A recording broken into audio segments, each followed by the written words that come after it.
and thank my Jewish Learning for this opportunity to teach. And I want to thank each of you for staying up late enough. I even see some of you are like in bed in pajamas, which is great for learning. The whole thing about learning all night on Shavuot is that we don't want to fall asleep as our ancestors did and get seduced by the golden calf. So the Kabbalists actually were influenced by the Ottoman Turks who brought coffee into their lives. It was good Turkish coffee. It wasn't Starbucks, but they began the tradition of all-night vigils around the same time that coffee was sort of becoming part of the cultural life of the Jews in Svat and in what was then the Ottoman Empire. Okay, so that being said, tonight we're going to talk a little bit about Megillat Ruth, and I'm going to do some screen sharing in a little while. But Ruth is one of 5 different small books called Megillot. So you probably were familiar with. Actually, let's just go for it. Well, let's just start with our what we're doing here. We're starting over here. Okay, so we're reading Ruth, and the 5 Megillot. You've read the book of Esther at Purim. At Pesach, they read Song of Songs because that takes place sort of in the early spring.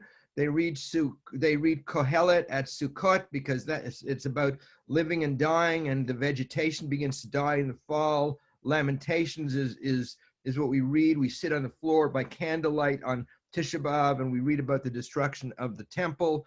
And okay, so it's Shavuot. It's the season of the barley harvest, and that's why we read about Shavuot. And also, what's the connection with Mount Sinai? If we had more time, I would want to engage you in some ongoing conversation. So I'm going to ask the question, and I'm going to answer it myself. We will see that Ruth makes a commitment and says, I will be loyal to you, just like we would want the Israelites to have said to God at Sinai, I will take this Torah and I will be loyal to this Torah. Okay, so let's get this to work. Hang on, join me in a bracha for Torah study. Okay, if you know it, read it in English. If you don't, say Amen. Baruch atah Adonai Eloheinu melech haolam asher kiddushanu b'mitzvotav v'tzivanu la'asok b'divrei Torah, which literally translates as Holy One of Blessing. You give us this chance to soak in these words of Torah. So we're going to soak in Torah, and then we will we'll balance it out with cheesecake a little bit later. Okay, I'm going right for it. The book opens with the story of Ruth. And here's what it says. Julie, you're my reader. Read the top of the page, please. In the days when the judges ruled, there was a famine in the land. Okay, I need to tell you 2 things. You know, when the judges judged, it wasn't with the opening of the Supreme Court. Okay? Remember, some of you remember that song, Joshua fought the battle of Jericho and the walls came tumbling down. I'm giving you a quick thumbnail, a sketch of history. The Jews left Egypt. They got into the land. Before they had a king, there were 13 tribes. No, that's the American way. They had 12 different tribes. Everybody had their own piece of land, and each tribe was run by a judge.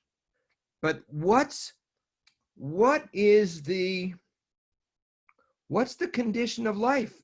The book opens and things are not very good. There's a famine in the land. Things are not as they should be. This is the perfect text for our time. And we're going to approach this as an allegory that speaks very much to our time. It was written around, it's said to take place around 1000 BC, before the Common Era. It was probably written about 400 or 500, but it speaks specifically to our time. Read the bottom line, please. Behold, the days are coming, says Adonai, that I will send a famine in the land, not a famine for bread, not a thirst for water, but to hear the words of God. Amos. Okay, so this is our context. Okay, life isn't exactly the way it's supposed to be. You know, there's abundance in this land of America, but there's a certain kind of famine in that everybody is feeling like something's not right. I don't feel fully nourished. I can't go to my favorite Starbucks place. I can't hang out with my friends. Something is not right. But what do they say? It's not only a famine for bread, but it's to hear the words of the Lord. So when things go rough, when we're not in our ordinary place, that's the wilderness journey that gives us a chance to turn to God. So I want to say, how are you doing on your spiritual life these days? That's what the book of Ruth comes to remind us, that even if there's famine in the land, we can find meaning in the story that will give us spiritual nurturance. And Julie, if you want to dialogue as we go along with me, I'm glad to keep the schmooze going. But let's go now to the question that this raises. Are you hungry? In what way have you been feeding or starving your soul? And I'm not talking about having trouble of social distancing, keeping 6 feet from the fridge, okay? And COVID-19 does not refer to the extra 19 pounds you're going to put on, okay? That's what they're saying. But what are the stirrings of your soul? Where are you on the spiritual journey at this time? Because that's what the book of Ruth invites us to do. It invites us to ask the question, am I, like Ruth, also sort of a little bit dislocated from my ordinary reality? And if so, what can I learn from her about how to deal with it? You still with me? I'm assuming you are, so we're going to keep going. Okay, read the story begins, and already stuff begins to happen. Top right. You're muted. Thank you. And a man from Bethlehem in Judah, together with his wife and 2 sons, went to live for a while in the country of Moab. The man's name was Elimelech, his wife's name Naomi, and the names of his 2 sons were Machlon and Kilion. Okay, so that's sort of sentence 1 and 2. It says there was a famine in the land, and they became refugees. They went from Bethlehem to the land of Moab. Again, they were in search of something that they weren't getting where they were. And already in verse 3 to 5, the story gets heavy. Go. Now Elimelech, Naomi's husband, died, and she was left with her 2 sons. They married Moabite women, one named Orpah and the other Ruth. And they had lived there about 10 years. After they had lived there about 10 years, both Machlon and Kilion also died, and Naomi was left without her 2 sons and her husband. Guess what? Life didn't live up to what they wanted it to be. Life didn't meet their own expectations. They went in search of food.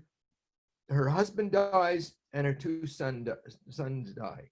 So if we had a chance to talk one-on-one, I'd say, so in what way has life not lived up to your expectations? I look and see most of you live long enough to know that life doesn't always meet your needs, doesn't always give you what you want. The question is not whether that happens or not, but how you deal with it. The question is in this day and age when we think we can get everything from Amazon.com all of a sudden, sometimes the real deep stuff of life, people live, people die. We're living through a time when there's a lot of death. People lose jobs. Stuff happens. We see that in the story. This happens to this family over there. Maybe it's also happening in your family. But what we read it at this time because we want to say, hey, what can we learn from their own experience? So we're going back and forth from the text to your own life experience.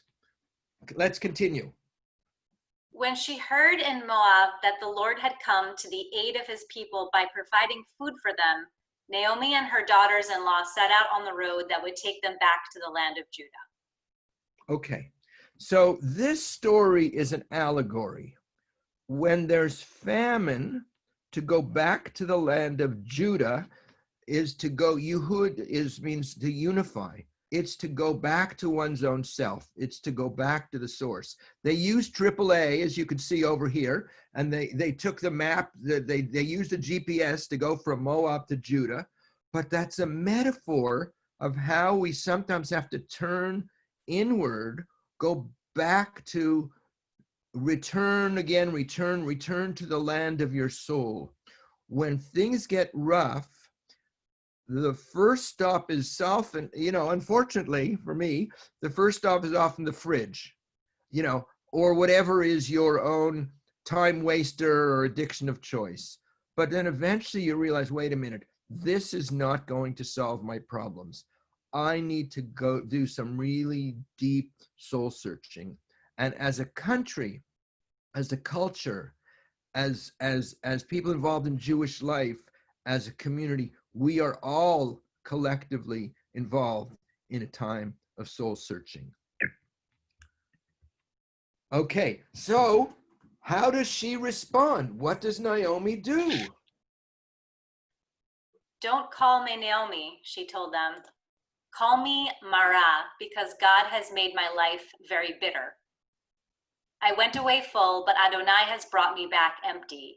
Why call me Naomi? Adonai has afflicted me and brought misfortune upon me.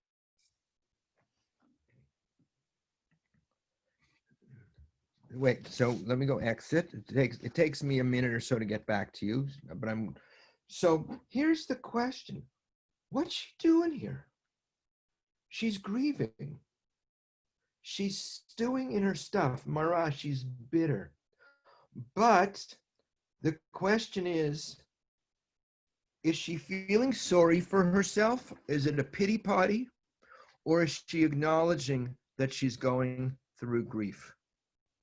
I'm a bereavement counselor. I sit with people, and sometimes people are in deep feelings of pain, and sometimes they're just feeling sorry for themselves. So we have loss. It is a time of loss. You go through loss. What we learn from Naomi is she's willing to honor it. In this culture, you have loss. People come to work the day after they had a loss. Someone says, "Oh, I'm really sorry for your loss." The next day they say, "How you doing?" By the third day they forget about it. In this culture, people sweep the SH under the rug, and they just want you to put on a happy face. How many of you have families where they don't want to hear about your problems? You can all put up your hands, right? Exactly. So what we learn from Naomi is sometimes we need to pay attention to our loss, because you can't get out of it. You can't get out of it if you don't pay attention to it. And by the way, people have comments or questions, and they put in the chat room, Julie. You can read some of those to me. Let me go back to the screen share here. And the question is, what have been the places of loss in your life? In what ways did life not give you what you wanted? And what do you need for strength and resilience? Again, we're doing this. This is you're getting a mini tour of the Book of Ruth. These are the deep questions that we want to be asking ourselves, because you want to see your story in Ruth's story. Because spoiler alert, she does have some useful answers for dealing with loss and transition. Okay, let's keep reading. Let's do a time check, and we got plenty of time. We're good. Go. Then Naomi said to her 2 daughters-in-law, "Return home, my daughters. I am too old to have another husband. Even if there was still hope for me, even if I had a husband tonight and gave birth to sons, would you wait until they grew up? Would you remain unmarried for them? No, my daughters, it is more bitter for me than for you, because the Lord's hand has gone out against me." At this, they wept again. Then Orpah kissed her mother-in-law goodbye, but Ruth clung to her. "Look," said Naomi, "your sister-in-law is going back to her people and her gods. Go back with her." Okay, before you read the other one, I need to say some. In this culture, okay, modern feminism notwithstanding, a widowed woman didn't have any social status. So often if a husband died, her brother, the husband's brother would have to marry her, or a family member would have to marry her. It doesn't work that way today, thank God. Okay, but what here, she has to decide, what am I going to do? So Orpah says, I'm going back home, and Naomi does something different. But before we go there, we all have an Orpah and a Naomi inside of us. Sometimes you hit a problem, and there's a part of you that says, you know what? I'm going forward no matter what happens. And there's a part of you that says, no, I'm not. I'm afraid. I'm not earning enough money. I can't afford it. I'm not going to be able to do it. I'm going to stay stuck in my own pity party. Go, read, please.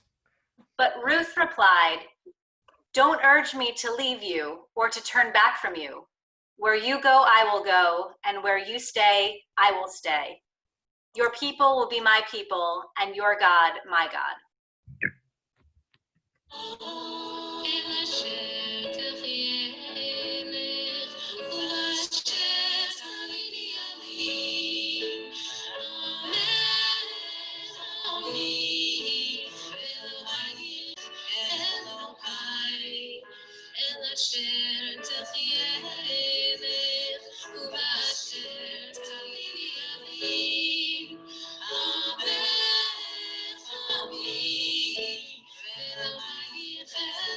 Here it comes, the main theme of the book.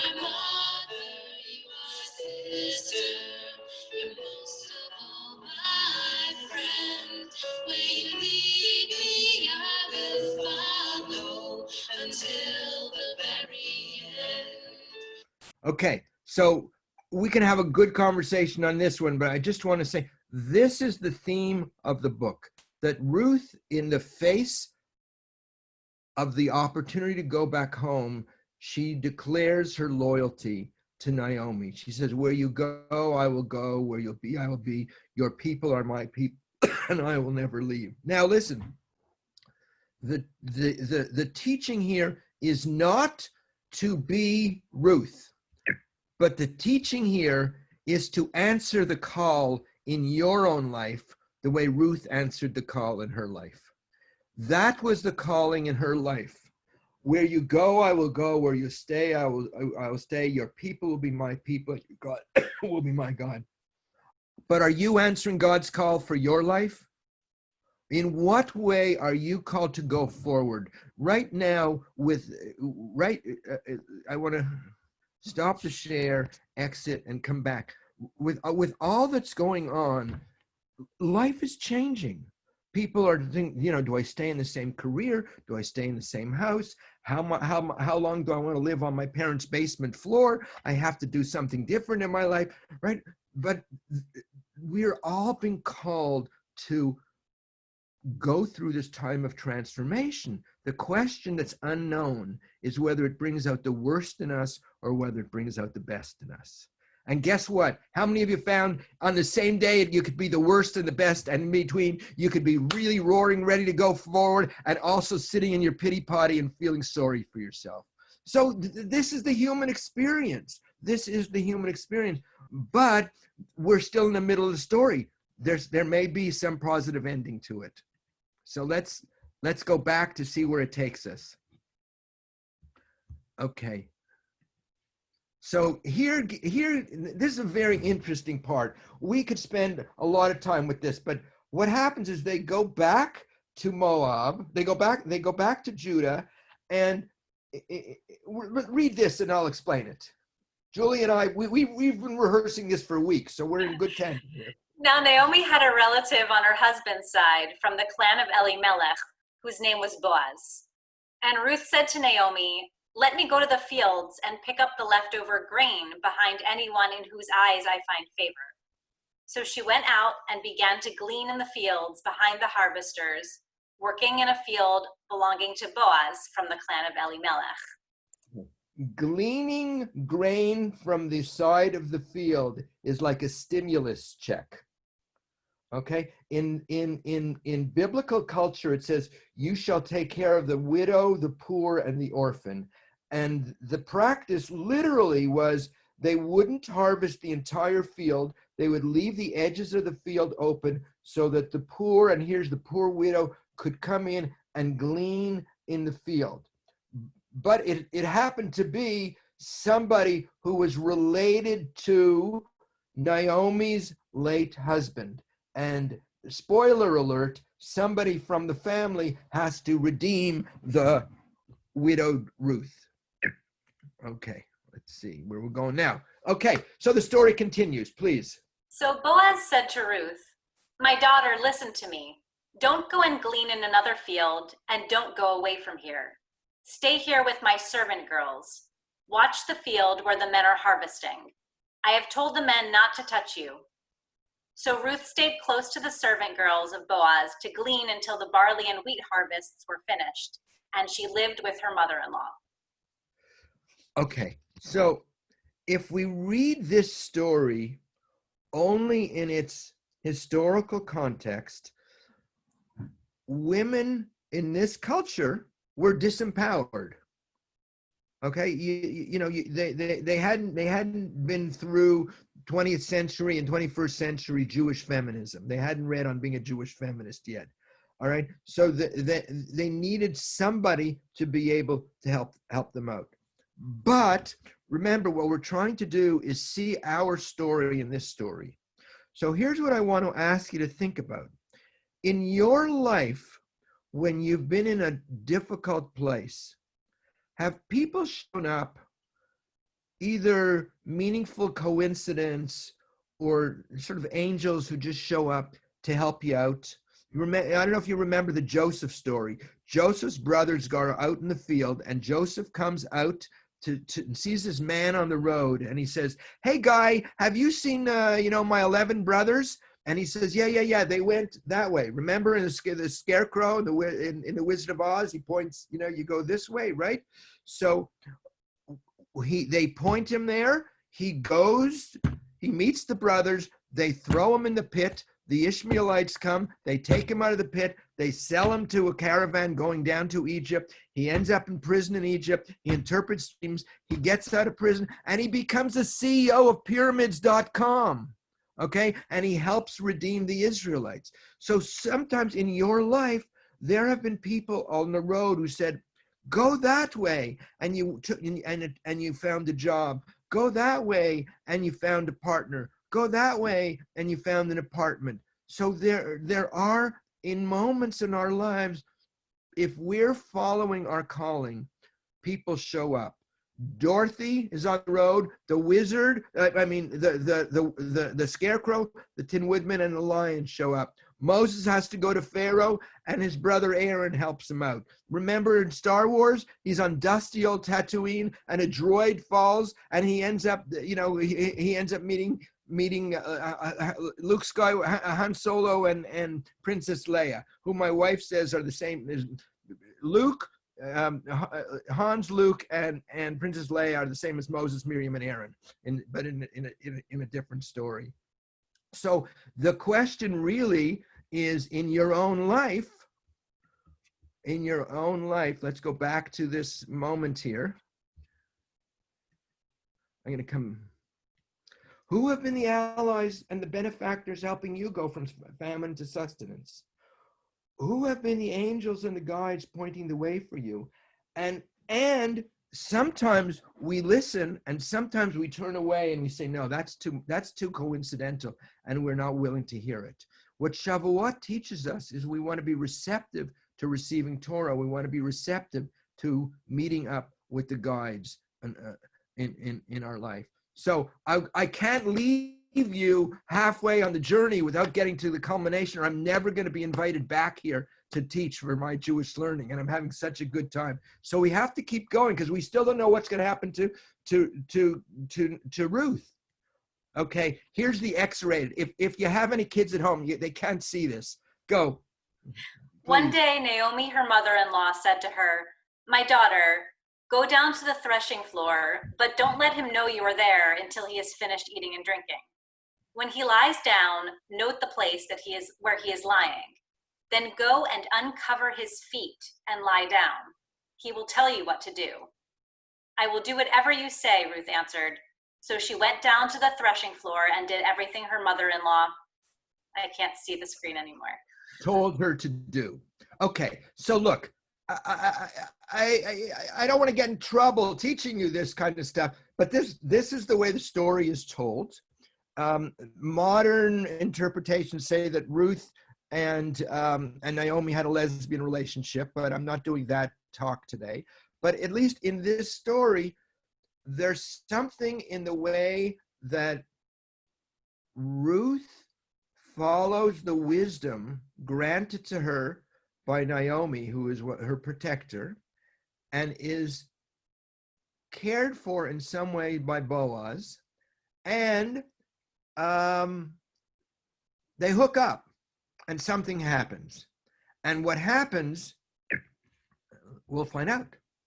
Okay, so here's the story. Let me just stop this for a second again. Exit. Where are you here? Whether things are large or small that we're being called to, you may be called to move. You may be called to stop smoking cigarettes. You may be called to apply to graduate school. You may be called to find a new relationship or break up out of your own relationship, whatever it is.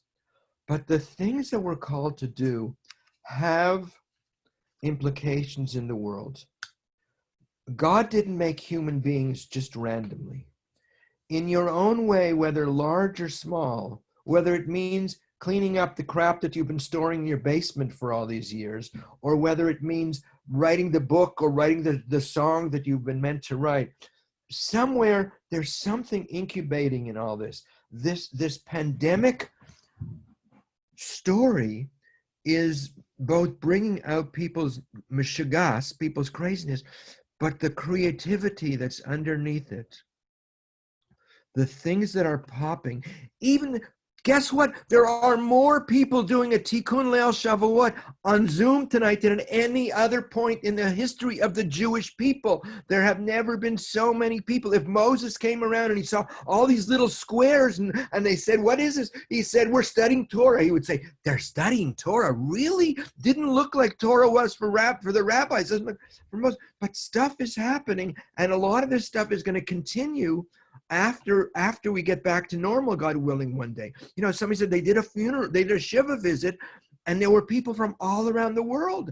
And I said, you know what, if you have a Shiva in the future, why shouldn't there be a big screen for people all around the world? So we're cultivating something that has long-term implications. And in your own life, whatever you're called to do, don't hook up with Boaz, but it might be something else that you're called to do that will have implications in the world. So we need to find out what happens to Naomi. We can't leave the story without getting to the end of the story. Okay, so read the first part.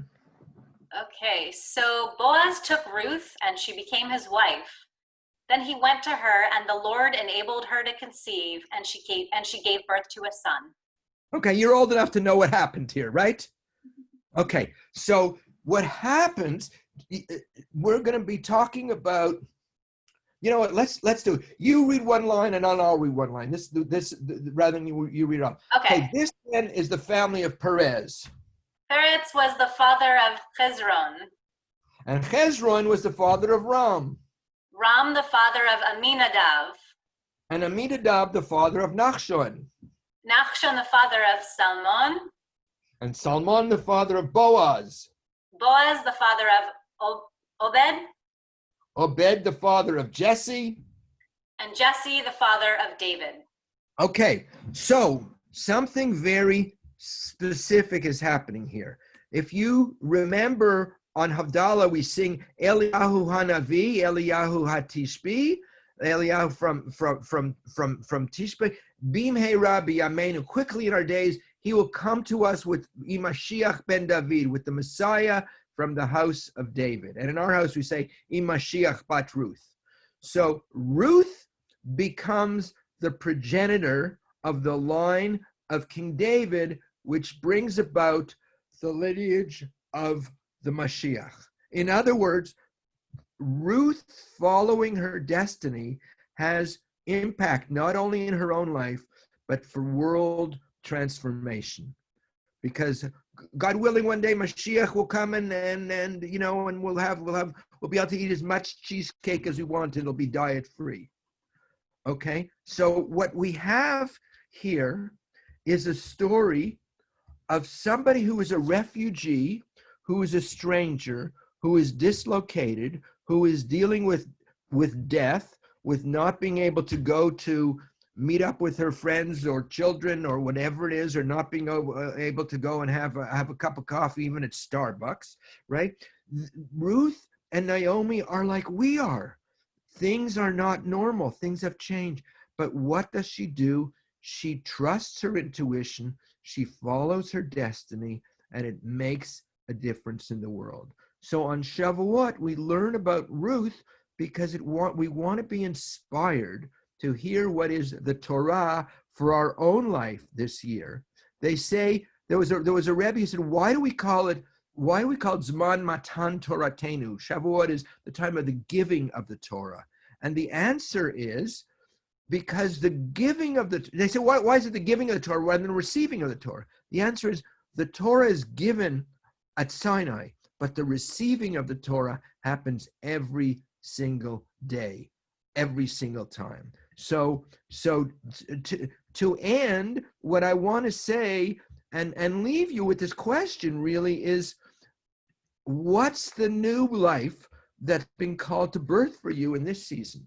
You know, when the Torah comes down from Sinai and says, this is for you, and you receive it, it's not only thou shalt not do this and thou shalt not do that. It's saying, what is it that's going to guide your life in the coming year? Because the receiving of Torah happens every single day. So what I want to say to Dan is to bless you that this year you'll be able to cultivate the trust to deal with the unknown, the intuition to make the right decisions when you come to the fork in the road, and to be able to hear what it is that you're needing to do. And then, like Ruth, have the courage to go forward in the face of uncertainty. And on that, I want to wish you all a good Yontif, and thank you very much.